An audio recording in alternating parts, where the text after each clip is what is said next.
Yo, I'm gonna be so for real right now. Uh, I don't know what's going on with me today. I think I just woke up from a 1 hour sleep, I guess, 1 hour 30. I don't feel tired per se, but I feel like something's up with me. Something's wrong. So if I seem a little different, uh, well, yeah, that's why. Yeah. Okay, you saw the title. No intro. We're getting into it. I'm going to face my fear. The fear of forgetting.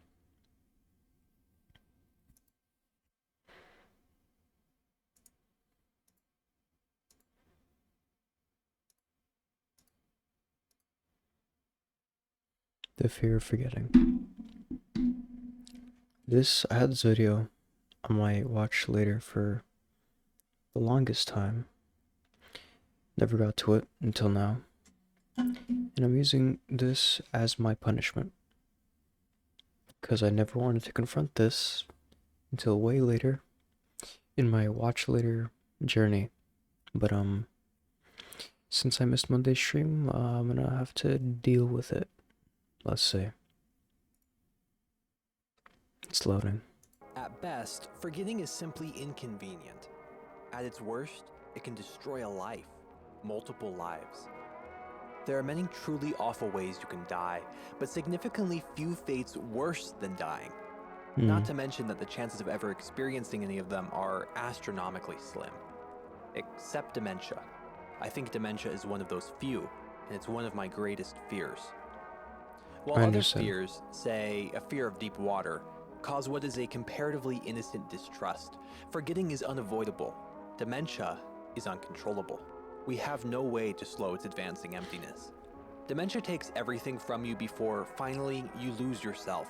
And while there are suggested ways to outrun it, it's hard to be sure that you've ever truly escaped. Bro, first 47 seconds. Playing that one album, that's evil, man. That's evil. Also, like at this point, I feel like it's more, if anything, it's more sad than scary, man. At least, like, from my perspective, it sucks. I'm not saying I have dementia, not at all. I really hope I don't have dementia. But like, it's so hard to remember things. I don't remember like 90% of my life for whatever reason. Uh, but yeah, it's something I'm really scared of, I'd say. Even then, you may still forget large fragments of your life. Submit to Wow, pre-fired me. Oh, that sucks. Yeah, like, I think the majority of my middle school life I forgot completely. And I only remember like fragments of it, like tiny fragments. It sucks. false memories, or lose important information forever. We are all running out of time. Yeah. Dementia refers to any sort of memory loss related confusion. It can be caused by a very long list of different diseases. Some of them revolve around simple deficits, such as a vitamin B12 deficiency, but others are a bit more complicated. The most common cause of dementia is Alzheimer's disease. It's currently ranked as the 6th leading cause of death for adults. The disease is caused by abnormalities with two different kinds of protein in the brain. One of them is linked to chromosome 21, which might be 21? why 70% of people with Down syndrome develop Alzheimer's after the age of 40. Down Dude, syndrome is caused by that an extra sucks. copy of chromosome 21. This chromosome contains the instructions for the production of a protein called amyloid precursor protein. But it's what this protein breaks down into that's concerning: amyloid beta. Well, Amyloid beta protein can stick to other amyloid beta proteins, gradually building up into a hard, insoluble plaque between cells. Healthy brains usually clear out amyloid buildup, but those with Alzheimer's don't okay. seem to be able to. Yeah, I got confused one time because like when I heard Down syndrome, I feel like obviously it's like a disease and stuff, but would it be called a disease? I think it would, right? I don't know. But I was like, they have an extra chromosome. I wouldn't see how that's bad, but he just explained how bad it is. So yeah, we need balance in our bodies. Thus, these plaques never stop accumulating. Hmm. The other toxic brain abnormality in Alzheimer's has to do with tau proteins. Tau Tau? is responsible for preserving the structure of the part of neurons that deliver nutrients to other cells in the brain. In Alzheimer's, these tau proteins become chemically sticky and tangle up together, compromising the delivery network and starving your brain cells to death in the process. Jesus. There are 7 stages to the disease, the first being the only stage in which everything functions normally. But past Okay. that, it's only a matter of sinking deeper and deeper into the horror. We used to be That entirely sucks. unable to offer a diagnosis of Alzheimer's disease before somebody with it died. An autopsy would be performed to reveal what Alzheimer's always leaves behind, an aggressively shrunken brain, and it would be declared that this is what the patient died from. Of course, this was not very consoling. With brain tech capable of amyloid imaging, we now deal with a new dilemma. Now we can tell very far in advance whether or not someone has Alzheimer's, but there's still no. Yo, why is he wearing his glasses so far away from his head? That's so stupid. Is this like stock footage or is that an actual clip?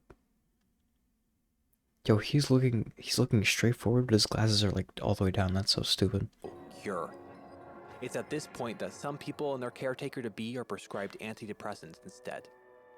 And what's left but a brain subjected to itself? A long Dude, unraveling, that an insidious sucks. disease advancing your synapses' self-destruction. Yo, stop. Bro, that editing is so evil, man. Why'd you do that? Why, dude? No need for that. Phenomenology is the philosophy of lived experience, of phenomena. It Mm-hmm. studies the way consciousness functions as an interpreter of the world. 2 ideas from this field in particular can help us understand what it's like to have dementia. For a long time, phenomenologists have been using metaphors to help us understand their arguments. Martin Heidegger saw consciousness as a forced clearing into which things are allowed into the light. Forced Applied to clearing? dementia, this metaphor proves especially eerie, the clearing slowly invaded by the encroaching woods until no light shines. There's an ancient Greek word that's repeated a lot throughout his writings, aletheia, meaning Alethea. truth. Okay. Literally, the word means that which is unconcealed, discovered, or even unforgotten. He Mmm. proposes that truth is, in fact, that which does not escape notice. This way of thinking about truth was very important to Heidegger.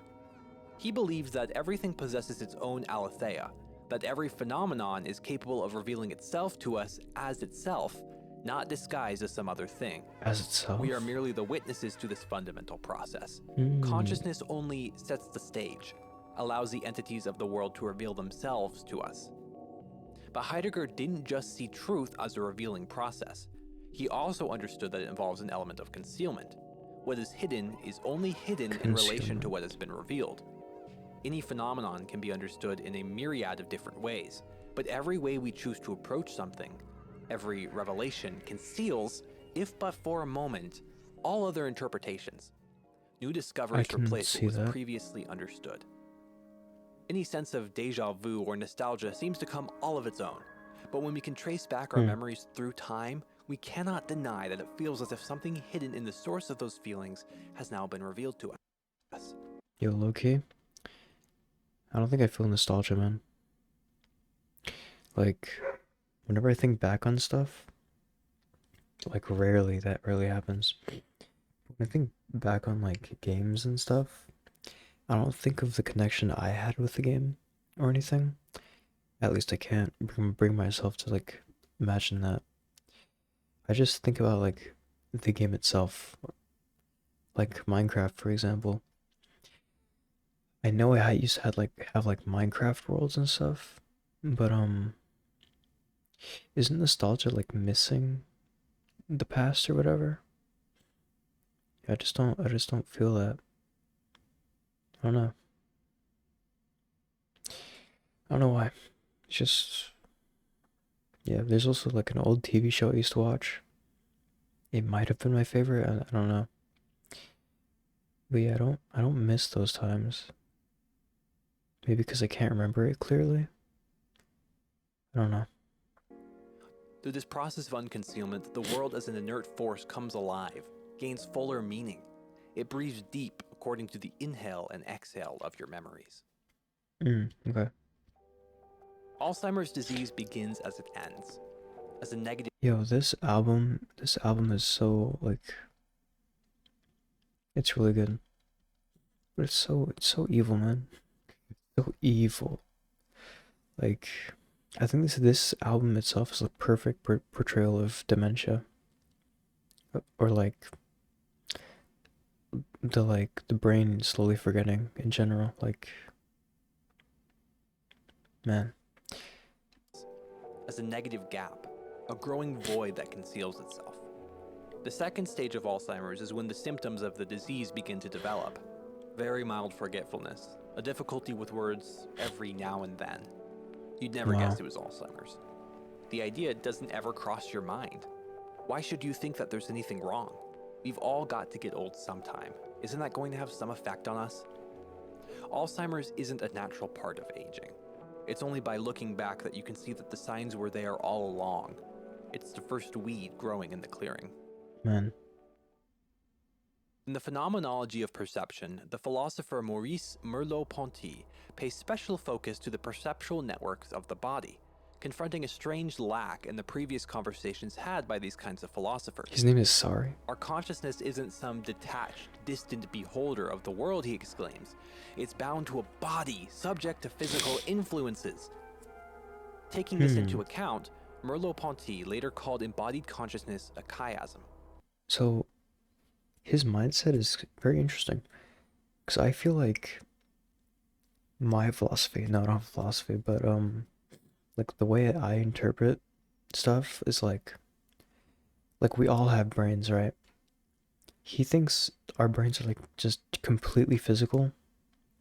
And, like, it can be changed by, like, external factors, right? That's true to an extent, I think, but I feel like since like every single animal has a brain, right? Like there has to be something else, you know? Like I've heard of a rational soul or whatever. Like that's just like a placeholder, but like something, whatever that something is, like the rational soul, it makes us like sentient, you know? It makes us, I guess, think deeper because there are like animals out there that have like very smart brains, but they can't like, I don't know, they're not sentient, like at least not on the level that we are as like humans. Yeah, it's really interesting to think about. Chiasms are X-shaped structures, nerves or tendons crossing over each other at a junction. This nomenclature is meant to illustrate the way your body, as the instrument of sensation, can itself be sensed. How with one hand you can feel your other. It's a folding in on itself and Kinda. in between.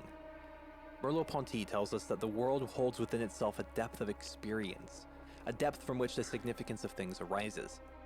As the intertwining of past and present, imaginary and immediate, body and world, our existence as chiasm is that depth. Depth is the dimension of dimensions, a container for the locales of space and time. It is also a dimension in which things or elements of things envelop each other. This tension between them as they compete for our attention is precisely what constitutes this depth. Is it? It is surprisingly difficult to keep something buried. In his fascinating book, Underland, Robert McFarlane describes how ancient structures have begun to emerge from the depths and folds of the I'm earth. sorry. Glaciers yield up their frozen bodies, and dying rivers expose old monuments out from beneath their waters. Whoa. Even when we want to bury something deep into the obscurity of oblivion, desperately try to forget something, it painfully protrudes back into our memory. It'll always The come depths back. cough up all that is buried. Merleau-Ponty's example of depth is of a red dress. Its red fabric leaps out. Its color is obvious, but at the same time it is sieged by a remembering of the past. It is a How? punctuation in the field of red things. A field which includes graduation robes, southern Utah desert, the paprika and the deviled eggs from that one cafe, and That's a weird combo. I never had it before. our memories exist out there in the world. The tension They between the do. significances of past occurrences and those of the present is lodged within things. As such, we do not only look inward to see our past, but outward into the world. This is the chiasm of our existence. To touch is to be touched. Wait. The Coming in. word is so scary. It's a bad word. Alzheimer's disease usually starts in your hippocampus, one of the regions of the brain associated with long-term memory, and your frontal lobe, the seat of higher decision-making. It doesn't have to, though. It could form anywhere in the brain, causing some pretty eerie symptoms. Eerie? The In what disease way? begins to spread. It isn't going to stop either. It begins to take more than just a moment to work things out in your head, to process what people are saying to you.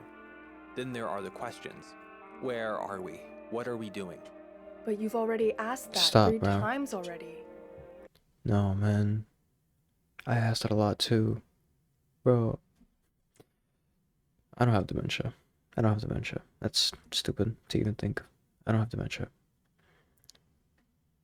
Dude, it's really scary though. Yeah. It's okay. You don't remember doing that. These delays are eerie, uncomfortable. Your family casually throw around your mishaps behind your back. Dude, that it is scary, like when it just casually happens like that.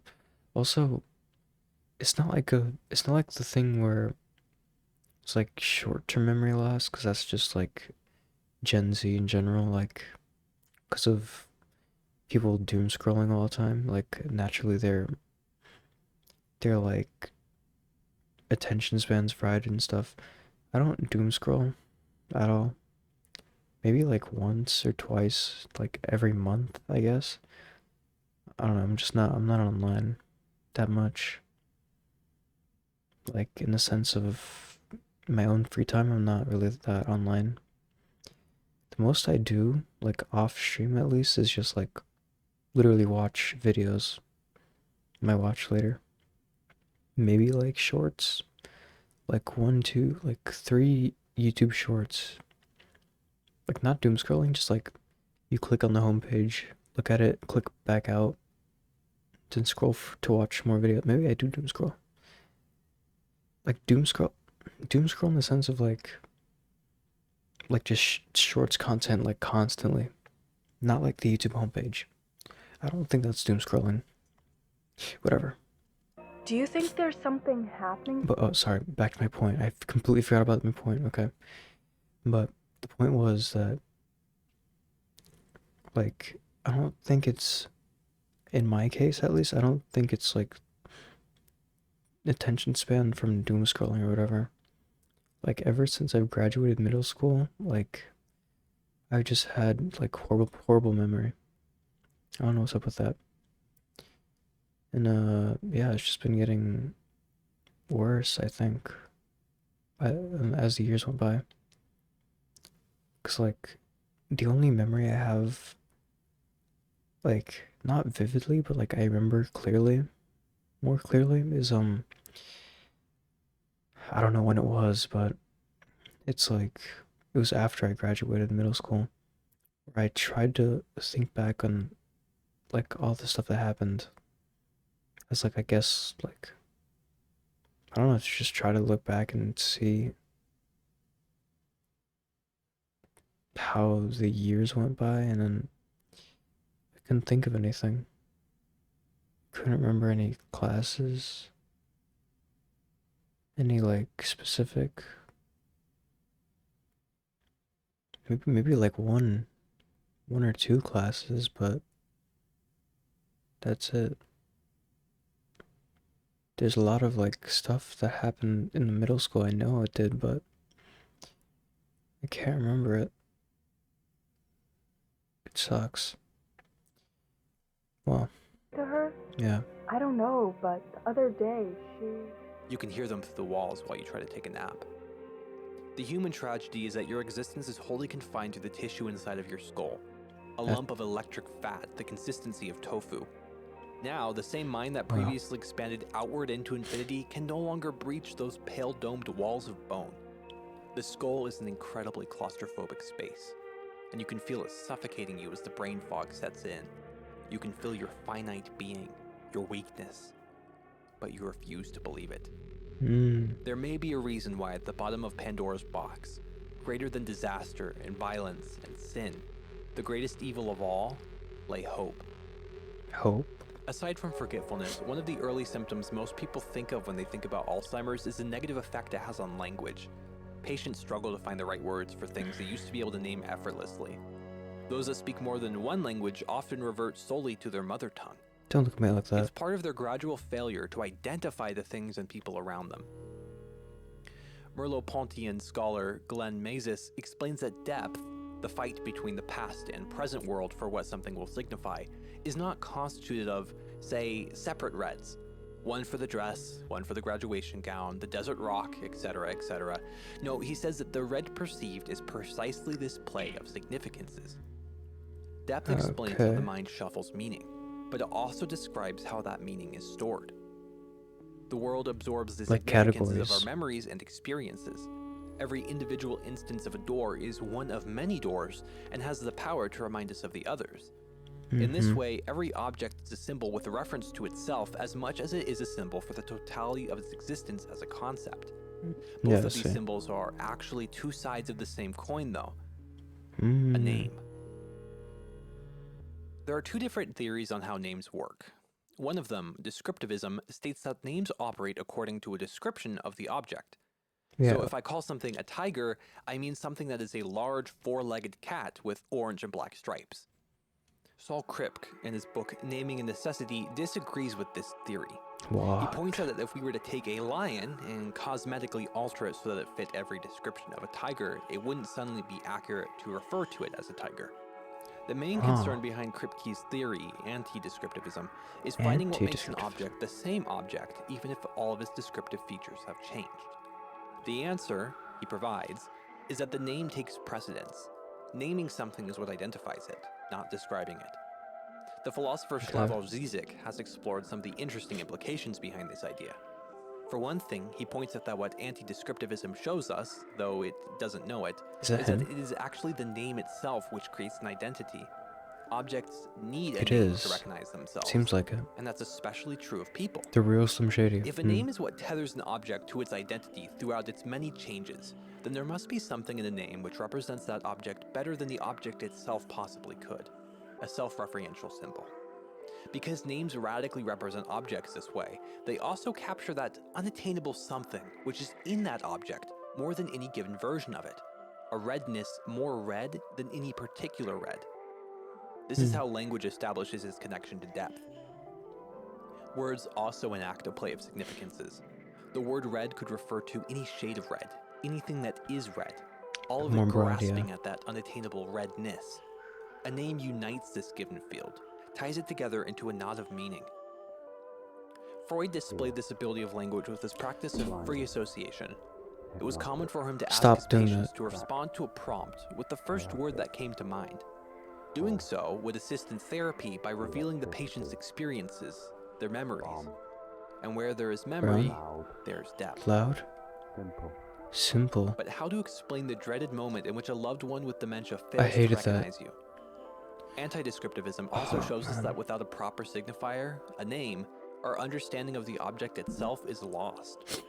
Without a name, loved ones become enigmas. We can't tell who they are. What we're left with are only descriptions, a list of attributes sourced from a fading memory. Kripke does not tell us that descriptions cease to be descriptions, only that they are not enough to identify an object the way a name is. Is this inadequacy of description not displayed best of all when someone with dementia calls you someone else's name? Maybe it was the name of one of your parents or a relative. You likely satisfied some part of their description, but that is not who you are. The clearing is overgrown with thickets and thorns. The true nature of things now conceals itself. Escapes notice. All of this is to say that, philosophically considered, dementia is the total loss of life's symbolic richness, and the world can only be understood symbolically. In fiction and art too, forgetting is linked to this feeling of the symbolic rotting away into tomorrow. You can't discuss dementia like this without mentioning The Caretaker, specifically his work Everywhere at the End of Time, a 6-hour collection of albums which together thrust you headfirst into the deteriorating mind of an Alzheimer's patient. Over those 6.5 hours, you'll hear old music slow down, reverse, crackle, distort, echo, and die. Yeah, the thing about that is like it also the album makes you feel so old. Well, at least like I think it's supposed to do that because of like the old music, but like, dude, man, I don't. The albums each correspond to one of the stages of Alzheimer's and could be summarized by one word: daydream, denial, reality, rupture, or Stop! This is so loud. I hate it. Untitled. They were originally released over 6 months intervals to give a sense of time passing, but it's recommended that it's listened to all in one sitting.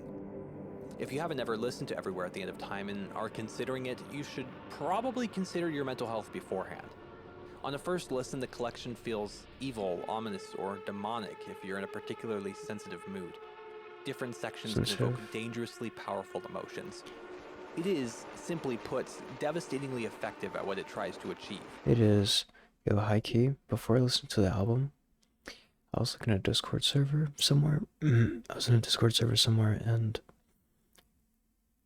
I don't remember who I was talking to, but like this random guy, I said I was gonna listen to the album.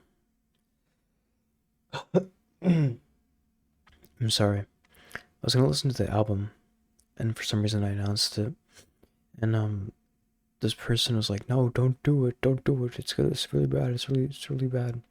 It's gonna give you dementia or something." Maybe he didn't say that. I don't know, but he said like, "Just don't do it, man." I just no, man, don't do it, don't do it. It's like, I'm gonna do it. I'm gonna do it. I listened to the album. Not gonna lie, I don't remember any of it. I just heard a whisper. That was scary. I heard I only recall the main bits, like the popular songs. Maybe because they were played more often in other media, but yeah, the only emotion I remember feeling during that time was like dread or like anxiousness, like fear or something. Like, I don't know. Cause like, I think it's cause subconsciously like those warnings the guy gave me or something, like that scared me too. So like on top of that, well, during listening to the album, it just scared me. All that unpleasantness is the point, of course. Yeah. Leland Kirby, the artist behind the character of the caretaker, stops at nothing to make you understand. He really doesn't. Every stage is accompanied by detailed descriptions No punches pulled. names, both of which are essential to understanding the emotions that accompany the disease. For example, the tracks Glimpses of Hope in Trying Times, Denial Unraveling, and Surrendering to Despair tell their own story beyond just the music. Surrendering to Despair. The genius of Everywhere at the End of Time is how the music it samples and the memories those samples represent are used. Certain tunes slowly dissipate into unrecognizable silhouettes. And after a certain point, even when we cannot describe the music playing amidst the confusion, some people have still been able to name the samples blipping in and out. But knowing they're there does not mean that we can recognize them, that they aren't lost amidst the pandemonium. Out of the many effects Kirby uses to depict the distortion of memory, the most common one is a kind of vinyl static. It echoes explosively in your skull. But static has a dual meaning. It refers to this hissing we associate with the grime lodged into the grooves of aged vinyl records, just as much as it does a complete absence of movement. I've always thought the combination of these two definitions was rather unsettling. It reminds me of the decay of Heidegger's clearing, of the drying up of Merleau-Ponty's depth, the hardening of active neurons in the plaque. Something the end overwhelming. of the project is genuinely incomprehensible. Even though it was all made from pre-existing records, I can't even tell what instruments are playing at the end here. Like some trumpets. We're met with a horrible silence. The album covers for Everywhere at the End of Time were done by Ivan Seal, a longtime friend of Kirby's. It isn't the first time they've worked together. He also collaborated with Kirby to create the album covers for An Empty Bliss Beyond This World and Take Care, It's a Desert Out There, amongst others. Seal's paintings are hard to process. It's never obvious exactly what these paintings are actually of. The longer you look at them, the more confusing they get. And just when you think you might have figured it out, there's always that lingering doubt. It's an uncanny rendition of Rorschach's ink block test. Steele Looks had a like a collection crab or showcased a in spider. 2011 titled The Object Hurts the Space, in which many of these confusing caricatures of real objects, placed against their usual pale backdrops, were displayed. Some have wondered if Steele didn't construct Who's speaking in the sculptures for his background? paintings as a model during their creation, but fittingly enough, he says he paints his imagined objects from memory, with its unavoidable errors. Steele himself has also created some experimental recordings, playing the tracks during his showings. He uses a computer program to build nonsensical sentences out of a given set of words.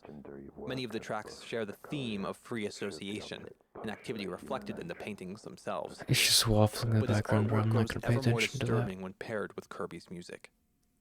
The way these covers precariously grow more violent, abstract, and unidentifiable in relation to Alzheimer's isn't just a metaphor. Take a look at this. Back before there was amyloid imaging, doctors relied on tests such as these to Severity. judge whether or not a patient could be diagnosed with Alzheimer's. I'm particularly fascinated by this one, called the clock test, in which Yeah. patients were asked to draw the numbers on a clock. What fascinates me is the way you can plainly see the cognitive decline, just like in Steele's artwork for the So album. disturbing. The covers to Everywhere at the End of Time remind me, as they do others, of the last self-portraits of artist William Utermohlen before he died from Alzheimer's. They document 6 years out of his 11-year decline. The series ended when he could barely commit his pencil to paper.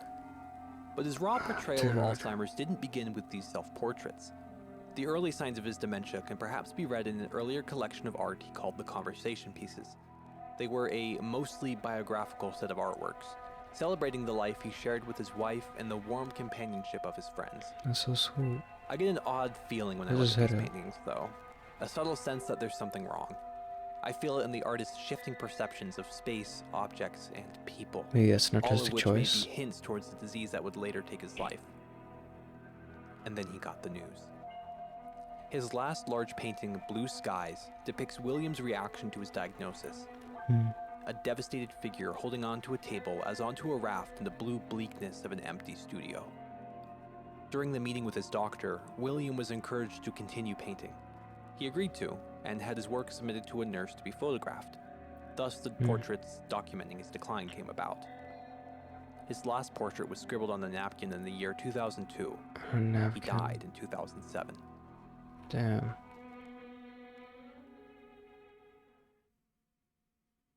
Sometimes friends, and even family, will abandon someone with dementia. When former US President Ronald Reagan was diagnosed, his ambassador to the He UK was? and very close friend, Walter Annenberg, thereafter refused to see him. It disturbed him to see Reagan so out of it.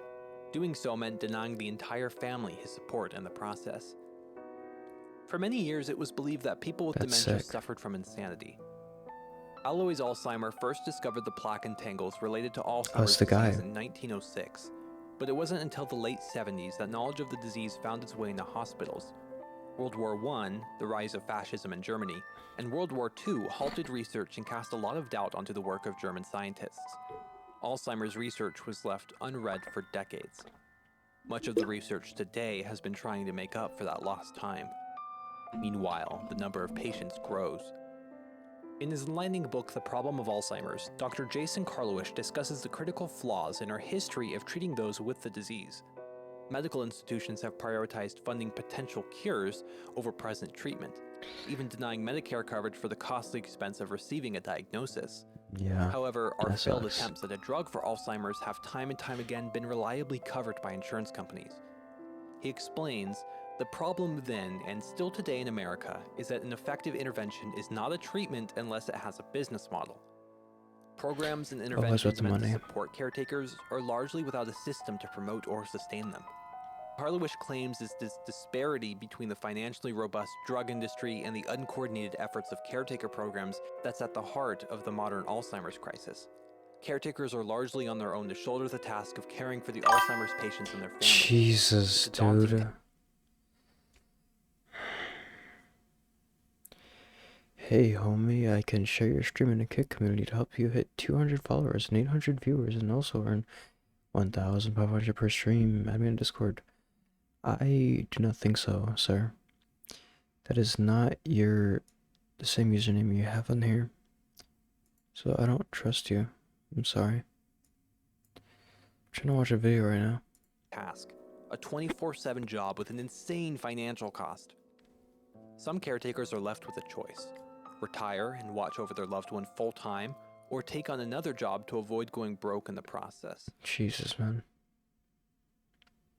I'm seeing this for the first time, and yet this is not the first time. The moderate stages of Alzheimer's mark a point of no return.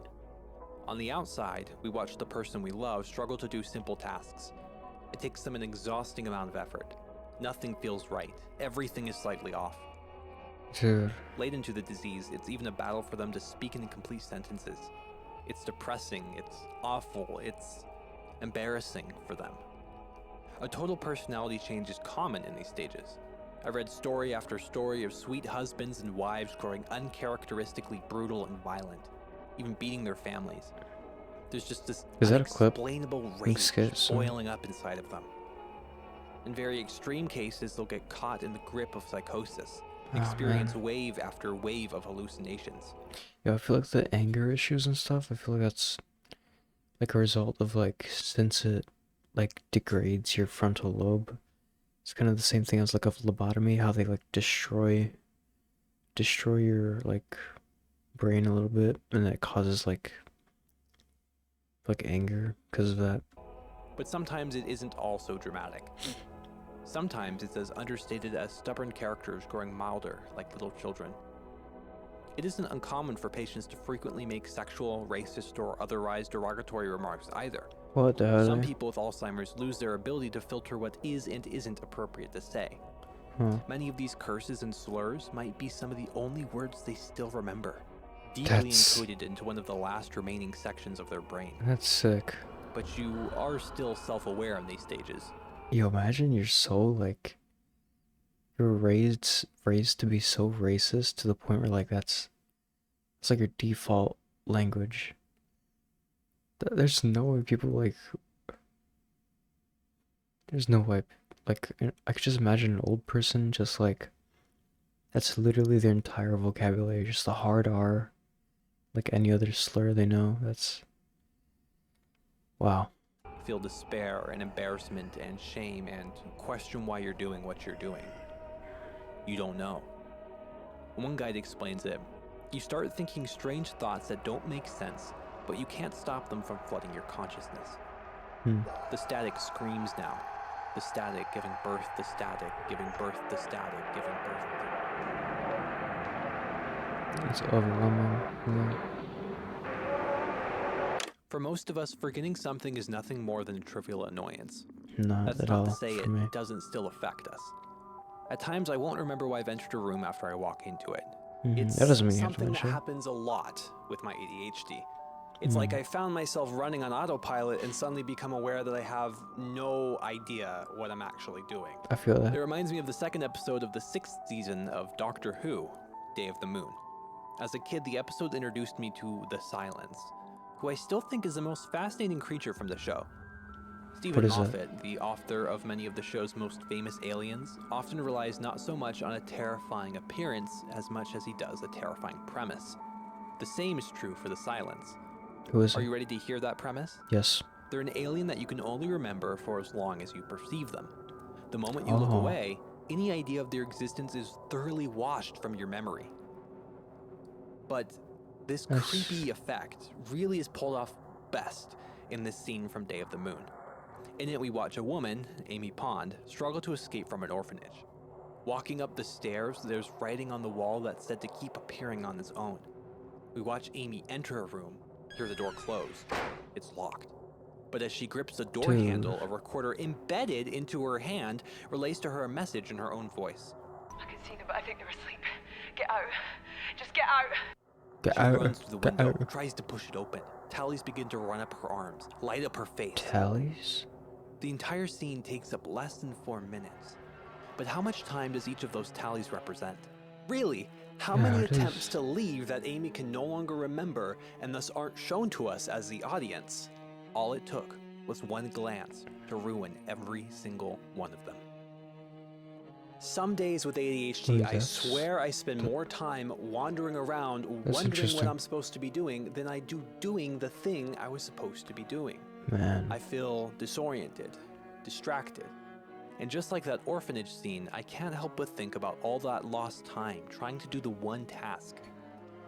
Yo, I'm not, I don't know if this is like related to a situation, but whenever I take showers, like almost every day when I take a shower, like I'm so in my head that I forget how much time passed, and I can't, like, my sense of time when I'm in the shower is just like so destroyed, man. Like at certain points, I don't know if I'm in there for like 5 minutes or like an hour. I can't tell. Like sometimes, sometimes I take showers like and it just goes smoothly. Like maybe some music plays in my head and I just like, you know, scrub, then rinse, then get out. But yeah, it's just really hard to keep track of time in there. I'm just too in my head. It sucks. It almost goes without saying, a link between our memory and the way we orient ourselves. Although my ADHD-related forgetfulness can be inconvenient, eventually I do remember what it is that I was supposed to be doing. That's good. Some days it only takes seconds because I know something is wrong. I can feel it. And working back from that feeling, I can reorient myself. Exit the room, Smart. re-enter it. Sure, it's inconvenient, but lost time is really the worst of it. Dementia, on the other hand, is perhaps more akin to the silence itself. In the end, there is no sense of disorientation attached to the forgetting of one's objective. And so a new and sometimes delusional objective is spontaneously invented. Oh The man. existence of the old one was entirely erased the moment you looked away. A negative gap, a void that conceals itself. Your editing is fire, In man. Kurt Vonnegut's Slaughterhouse-Five, we're told the story of Billy Pilgrim, a man who has become unstuck in time. Unstuck? He enters a door in 1995 and finds himself in 1941, walks back through it into 63. He feels an endless sense of stage fright, we're told, because he never knows what part of his life he'll have to act in next. Vonnegut wrote the novel in order to describe his time as a POW during the bombing of Dresden in World War II. As he himself says, all of this happened, more or less. And we do spend time with Billy during the war. A lot of time, actually, jumping between birth and death and everywhere in between. But there is one scene that I thought a lot about while reading. It feels strangely normal. Billy sits in the basement writing letters to newspapers about his time as a zoo animal on an alien planet. Of The heater course. isn't working, but he hasn't noticed. He's been dozing off, traveling through time every time he falls asleep. That's it. Billy writing, falling asleep, Billy writing. Huh. It inspired a sad kind of hope in me as the reader. I hoped that this hellish eternity of walking through doors into the armpits of time was just one big delusion. I yearned for a reasonable explanation. I wanted this to be it, the indisputable reality, as if all the rest of it playing out in his head would make it any less painful. The novel knew, and it liked toying with me. The structure of Slaughterhouse-Five does somewhat mimic the delusions of those with middle-stage Alzheimer's, though. Yo, I hate when, like, intelligent people use their intelligence to just do evil stuff like this. Like, this author is so talented, and he knows what the reader expects, like, hopes to happen, but, like, you're just toying with emotions. That's evil, man. That's evil. All that talent used for this. People with Alzheimer's sometimes live in the past, are misplaced in time. They'll suddenly grow adamant that their grandpa's coming over, call out for a dead childhood Oh, pet. no. Sometimes they'll just wander off, break out, and walk to work the way they used to. Read through this lens, the book grows even more discomforting. Merleau-Ponty tells us that as an embodied being, the depth of your immediate experience doesn't call forth your memories as pure abstractions. Rather, your memories reflect the bodily experience of your past. To use his example of a red dress again, when that dress reminds me of something, say the graduation robe, I see myself wearing that graduation robe. Oh, I And I see. feel the way my body moves hiking through the red terrain of Utah. See, that's the thing I can't, like, I can't imagine, like, going to the past and remembering what I did. Like, my association, like, what I experienced there. Like, I can't feel that. I can't, like, reimagine that. I don't know why. This is the way your memories are formed, so they're remembered the same way. I see. To relive your past would be to act out this role. Hmm. In an essay from his memoir, Everything in Its Place, Oliver Sacks recites his experience with a particular Alzheimer's patient who used to be a medical director for a hospital. In fact, it was the hospital he was later admitted to. Aw, Though man. he was severely disoriented and agitated for most of that time, there would be moments in which he believed he was once again a medical director for the hospital. Touring the halls, he'd speak to other patients and flip through their charts unless someone stopped him. One time, he spied his own chart, said, "Charles M., that's me!" flipped it open, read Alzheimer's disease, and cried out, "God help me," as he began to sob. Yo. After that, he could sometimes be heard saying, "I want to die. Let me die." At that, yo, Sacks if I had Alzheimer's that bad at that point and I was aware of it, yeah, kill me, please. At that point, please kill me. Like, likened these moments in which Dr. M believed he was once again a doctor to stepping into a role. Touring the halls, reading charts, and assisting patients were all a part of his habitual body, a role summarized by the experiences of his past. Stepping into this role oriented him forward as freshly as if he were still a doctor, because in a certain sense his body remembered as much as his mind did. If you muscle remember memory helped Heidegger's it. metaphor of the clearing, his concept of aletheia, unconcealment, is that all phenomena have the capacity to reveal their true nature to us. As the mind begins to erode, more and more of what reveals itself to us is hidden away. Short-term memory fails to function, and so the information of the present world is lost to the shadows of one's ancient forests. Delusions function against the background of our faith in the world. We all place so much trust in aletheia, of a world which autonomously reveals itself, that the delusional never consider that the truth has been concealed from them. Sacks asks the question, alongside many other caregivers, should we therefore tell patients that they are no longer what they used to be? Should Nah. we take away their accustomed and well-rehearsed identity and replace it with a reality that, though real to us, is meaningless to them?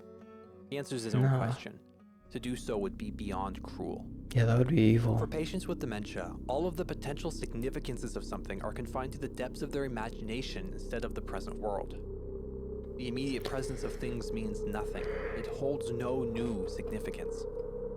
We now traverse wholly into the realm of the imaginary. That's all you got at the end of the day, man. Alzheimer's disfigures your memories beyond recognition before it ever lets you forget them. In the 1995 animated film Ghost in the Shell, a special ops Never saw cyborg this tracks movie. a mysterious brain hacker with the hopes that it will help her understand her own humanity. The film presents us with a future in which the human body is a mostly outdated piece of technology. Why is Prosthetic she naked? manufacturing has advanced to the point where most people have been transplanted into completely new forms, Ugh. retaining just enough of a margin to call themselves human.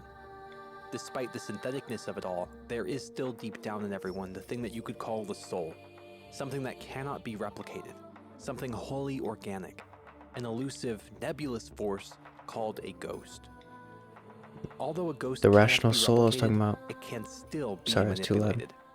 Ever since I first saw this film, there's this scene with a garbage collector that's haunted me.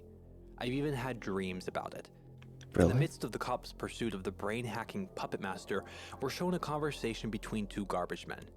One of them tells his coworker that his estranged wife won't let him see his daughter, so he's hacking into her brain to understand why. He even moves to show his coworker a photo of his daughter. That's kind of The weird. garbage man, however, has been ghost hacked. Neither his Oh, wife man. nor his daughter are real. The woman whose brain he was hacking into is actually a government official. We're shown the What? photograph of his daughter again as all of this is being explained to him. Look, this is the photo you showed to your coworker. Who do you see? I had a picture of her. She was there. She was smiling like an angel. What's her name? How old is she? Where'd you meet your wife and when did you marry her? Oh, man. I'm sorry to put you through this, pal. Come on, who do you see? The puppet master works like a parasite, Who a does he cybernetic see? virus, wildly mutating the couple in mind the of his back? host, then sending itself out to breed inside the skulls of others. This man's memories aren't the only thing that's been manipulated. No, the film is insistent he's been ghost hacked. His very soul has been meddled with, and as such, his identity too. How's that even He possible? used to be a husband and a father. Now he understands himself to be neither of those things. Those memories, that emotion, none of it matters now. Despite his pleas, the cops can't tell him who he is. Rene Descartes' maxim, "I think, therefore I am," is a large Tough. part of the philosophical Definitely tough. identity of Ghost in the Shell. It expresses a radical doubt in the existence of everything that happens to us. You can doubt all of this, Descartes says, but you can't doubt the thing doing the doubting. Even if you do doubt your own existence, there's still something doing the doubting. True. Merleau-Ponty's philosophy of chiasm explores a part of this idea that often goes unexplored.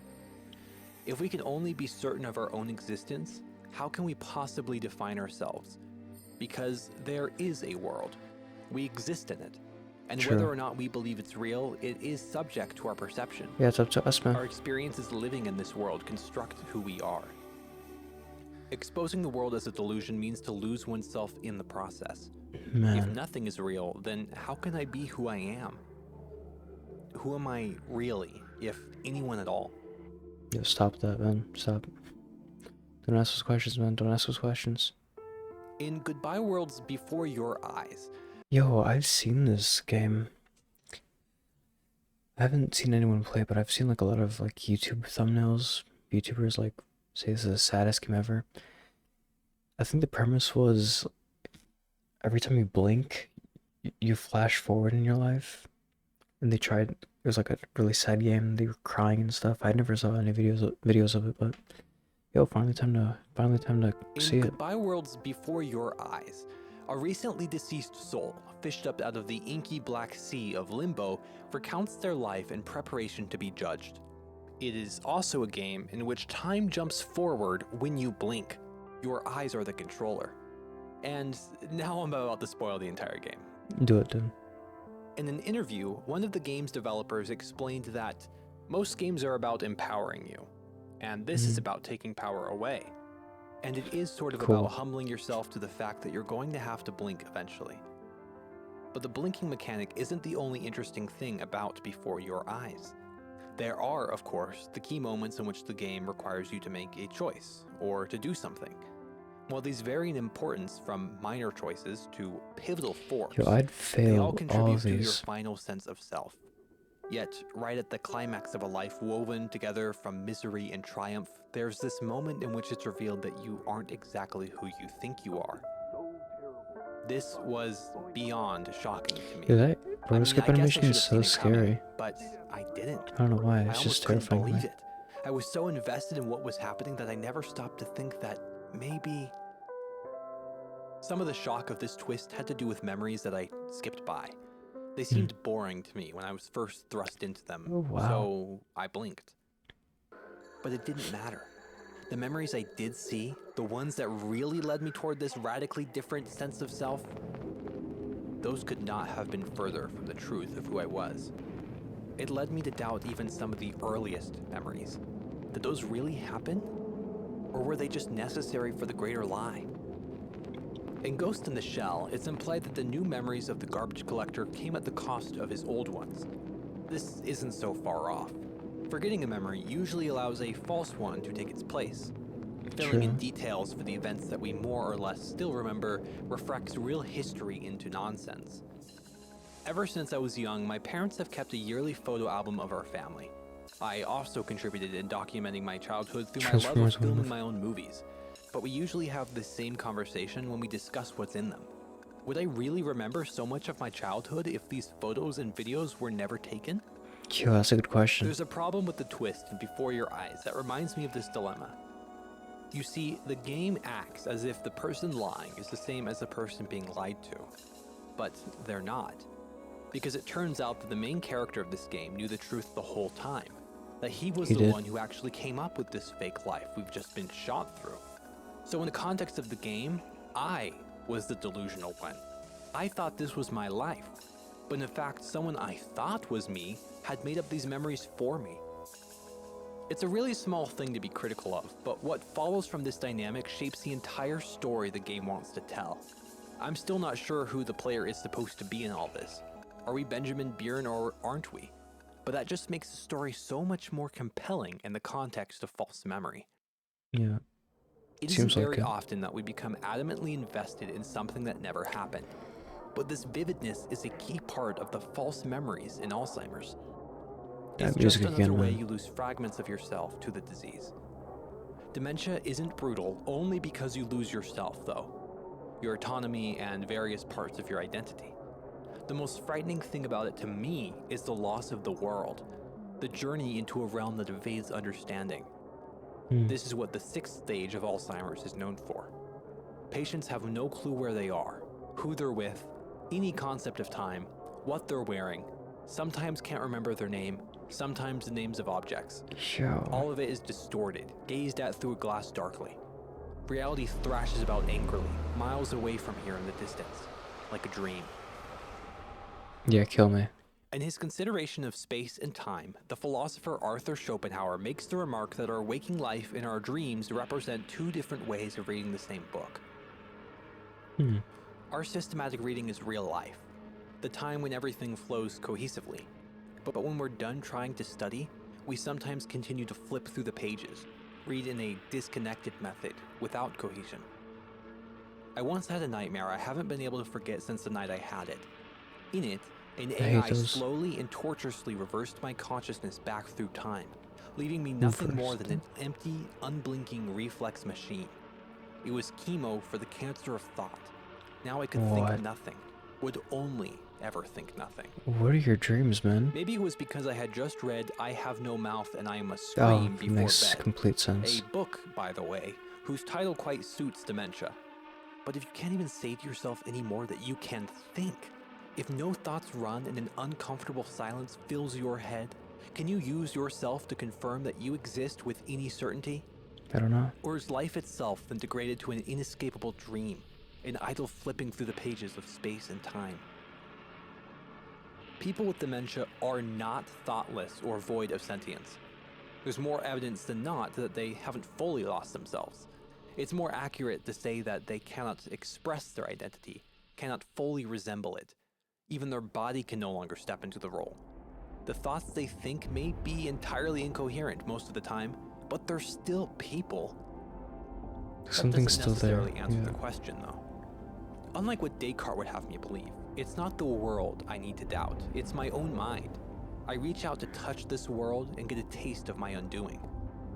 I can only What does ever that mean? question what's happening to my brain because of the way What is my this game? symptoms This is terrifying. manifest themselves in the world, because of the way they culminate into this dreamlike state. The world has always been presupposed. So though I may not be thoughtless, as the world crumbles around me into a dream, I'll ask again, am I certain I really exist? Interesting. A man's dreams span years in Junji Ito's The Long Dream, taking up multiple lifetimes in a single night. And when he wakes up the next morning, his body ages as if he had lived those years. When he does wake up, trying to remember where he is like trying to remember something he did on a random afternoon decades ago. It takes him a moment. Yo, those people that have experienced like full lifetimes in their dreams.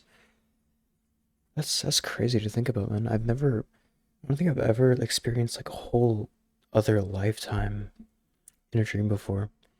Maybe like I'd say like alternate realities of my life, like other possibilities where I like live in a different house. I have like I'm more financially stable.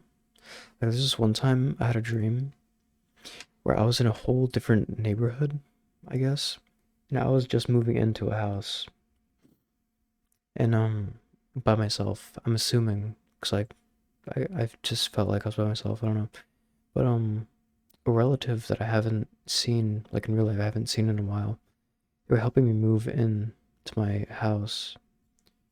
And that's all I remembered. That's really weird to think about. I feel like if alternate realities do exist, if parallel universes do exist, I feel like dreams are kind of like a way of like experiencing those. It's a cool idea to think about. But yeah, it just felt, I wouldn't say it felt real or vivid, maybe vivid in a sense, but I don't know, it just is one of those dreams that was just like, I wouldn't say normal, like eerie in a sense. Cause yeah, it was just like an alternate reality. That's the only way I could describe it. It's really strange. After a while, he can't tell reality apart from his dreams. But as the length of his dreams grow longer and longer, That's crazy. pushing close to 1,000 years a night, his body ages far beyond any possible human limit, Yo, transforming him into a genuinely tragic kind of being. He fossilizes in his bed during the night, crumbles to dust that morning. The doctors are baffled. like what a But the question I What a way have to go. is, in the Why is it end, which realistic? to him was really the dream? I think there are several comparisons that can be made between this story and life in a demented state. It probably seems like every strenuous attempt to preserve what's left of an already scrambled mind ages the brain faster and faster as it decays. Patients cannot remember, Stop learn, or increasing the volume like that. understand. But even in these later stages, the constant debilitating confusion can give way to an instantaneous and lucid clarity. They're still in there somewhere, drifting and unable to express themselves properly except for these impossible instances. I bet you can actually feel the interval of time between every final moment of clarity growing larger and noticeably larger until you finally had your last. Did you appreciate it? As we get closer and closer to the end of it all, the decline can be rapid. There was one time, I think after surgery, or like during my surgery, I was like in anesthesia. Like they had me in anesthesia for like obvious reasons. And they told me to count like backwards from 10. I was like 10, 9. I don't remember at all when I stopped counting. But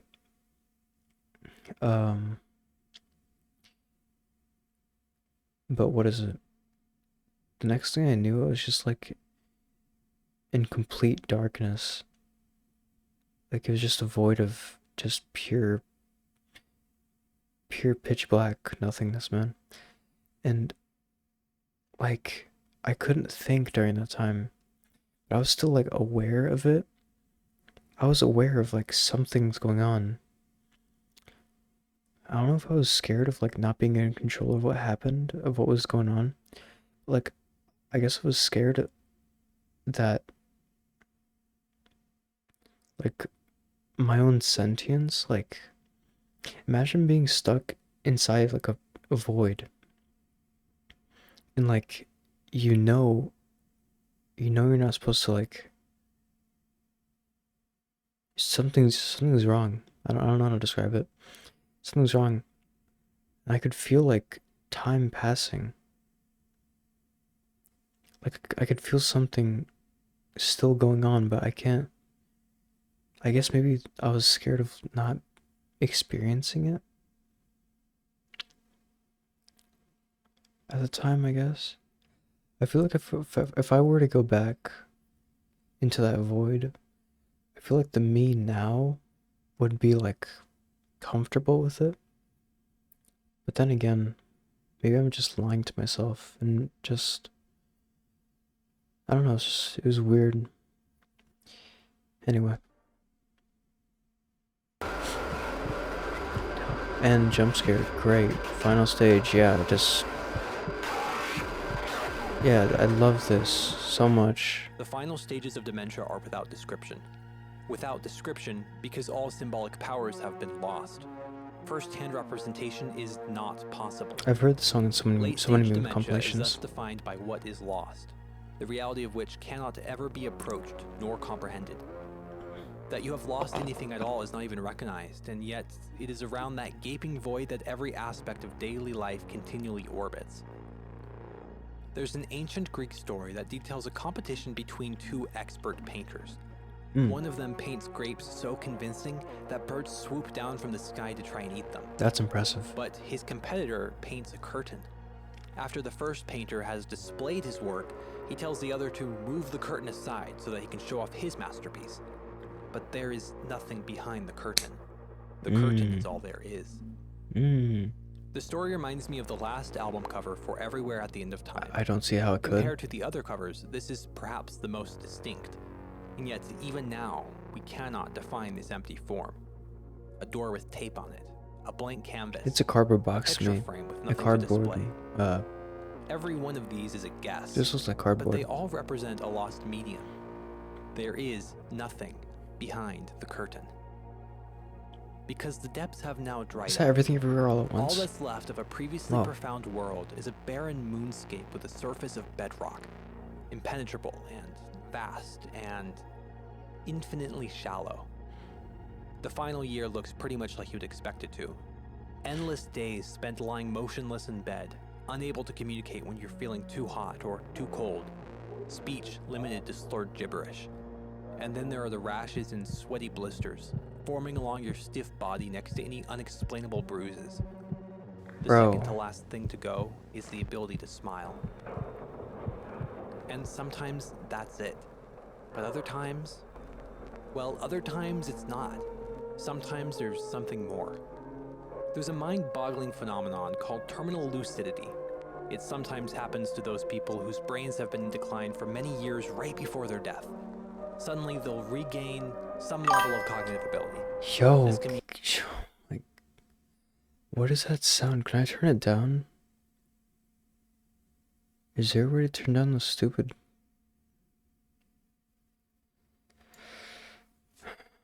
Come to us. I don't think I will, sir. I don't think I will. I'm sorry, but no. Anyway. Anything from a wordless but knowing exchange to an impossible restoration of all their memories. Then they die. Cool. That's what I'm talking about. That rational soul or whatever. Like, their entire brain, like, decays, like, almost fully, and then they just regain all of it. Like, I think it's, like, it's a part of their very soul, or something, like,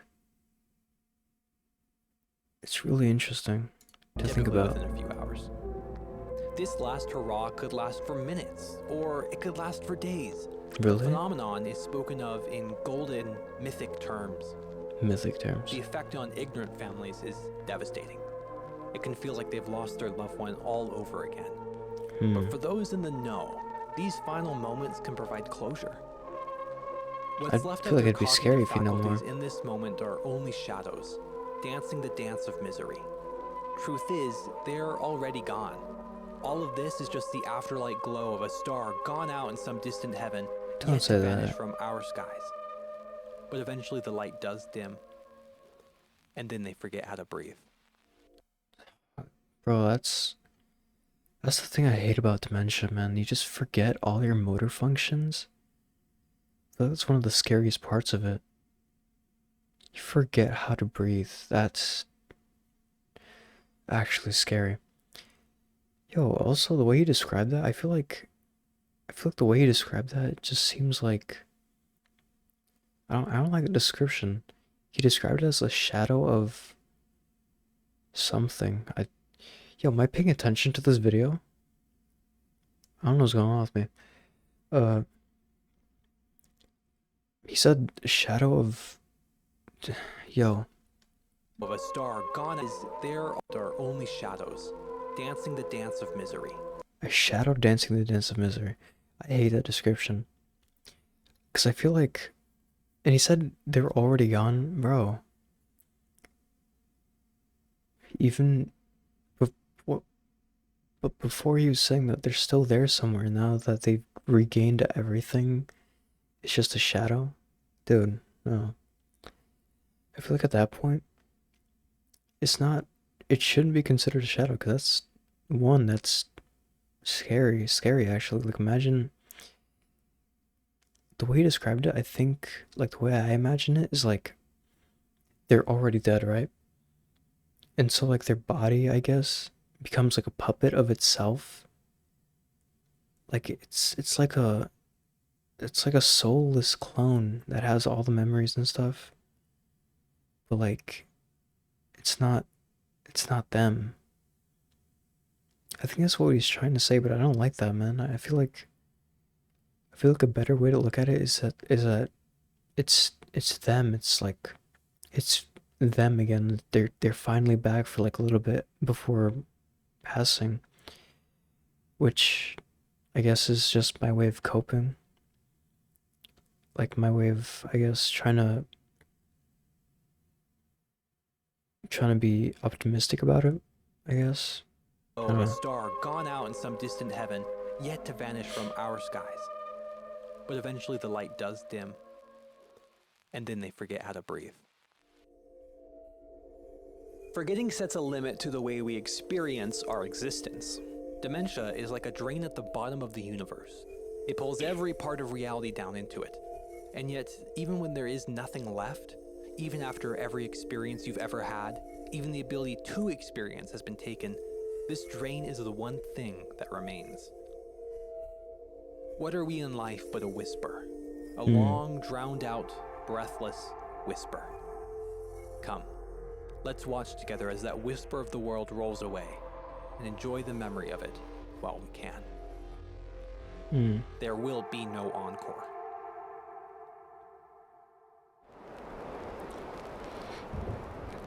Man, that was a really good video. Yeah, that was a really good video.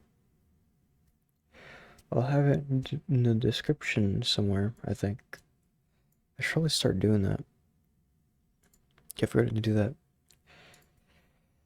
But yeah, I've been meaning to watch this video for a while. I had it since like 3 years ago, I guess. Yeah, this was made by Clark Ellison. Ellison? Ellison. This is a really good video. Alright. That was my biggest fear. It's really terrifying. I'm more saddened by it than scared of it, but like it's still like